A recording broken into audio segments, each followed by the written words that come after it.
Hey everybody, it's Matthew of Mr. Domestic. I'm here to share a video with you about quilting with knit fabric.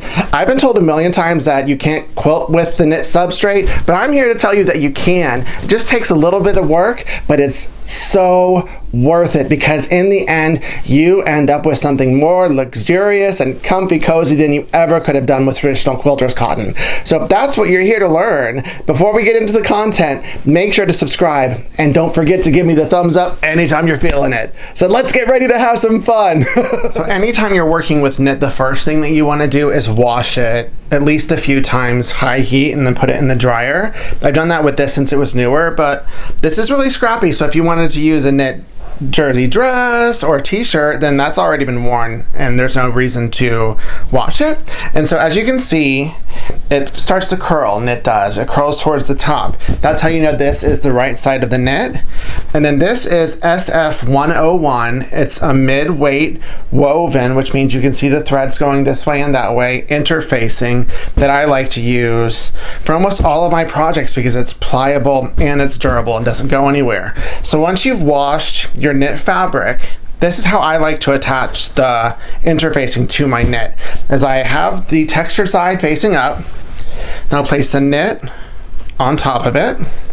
And then I like the interfacing to be a little bit smaller than the overall length and width of the knit fabric. And then I'll take my steam iron. It's like on almost high and then high steam, and then I'll just press it. And I'll press these rolls all the way to the end. And I'll do the same to the other side and press it all the way to the end. I do it that way instead of the interfacing side because it smooths out the knit and it adapts for those curves right there. And then I'll flip it over and I'll do this side just to give it one last go with the iron to make sure that it's properly adhered. And then you'll do this with the number of scraps or strips or fabric that you have that's already pre-washed. Now I brought the knit over to my cutting board and you're going to cut and prepare as many of these squares as you'd like.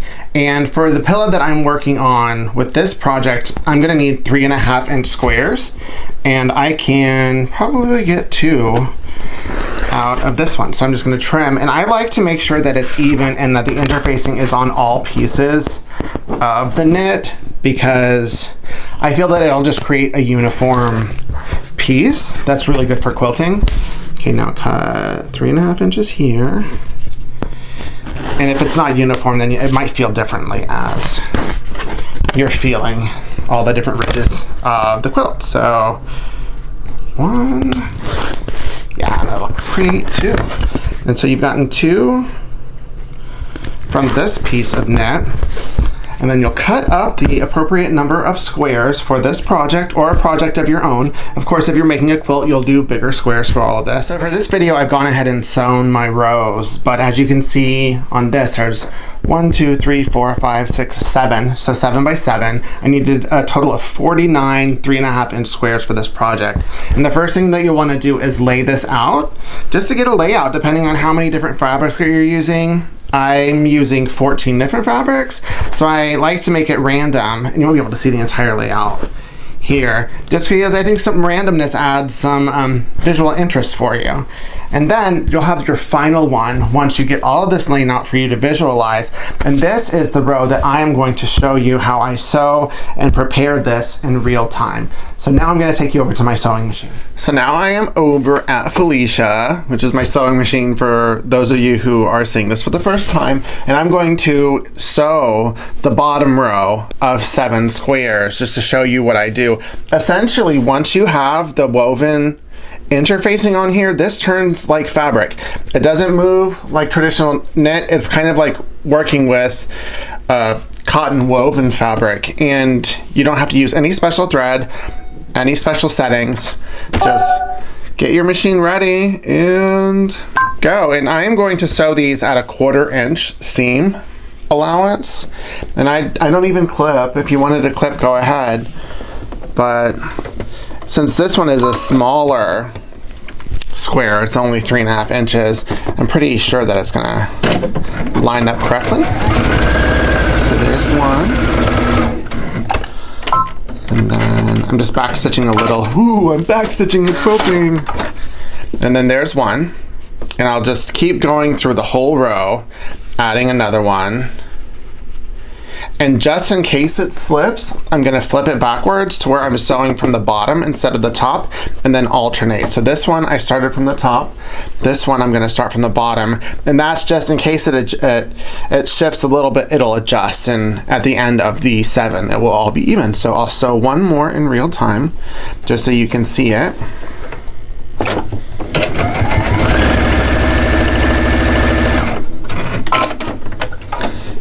And then now I'll flip it back to being at the top, and I'll sew the next one. And I'll speed this up.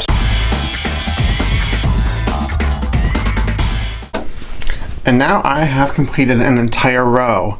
And one thing that I do when quilting and piecing knit fabric like this is I will glue baste the seams open. Now here I am back over at my ironing board.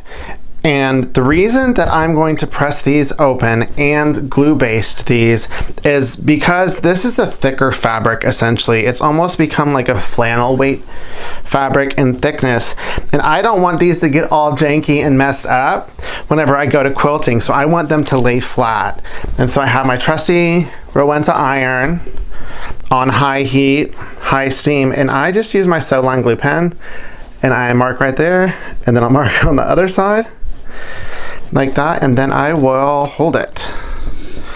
And this is what I do. The first thing, I'll put it on steam just to let the liquid get into the glue for it to set, and then I turn the steam off for a second. It's just something I do. I don't even know if it works, just to dry it so that it will stay in place. So that one's done. And let me do one more in real time just for you to see. I found that if I do it on the bottom and not on the flappy part of the seam allowance, then it just adheres better. And then I will open it, and now the steam is on again. Just press it, allow the steam to happen, turn it off, allow it to dry, and it's heat setting it. And since it's thicker fabric, I feel like the steam gets into it to make sure that it adheres, and then the heat sets all of it. But once again, it's just a theory, something that I do. And I'll do the rest of it here, but not in real time, so you don't have to watch it.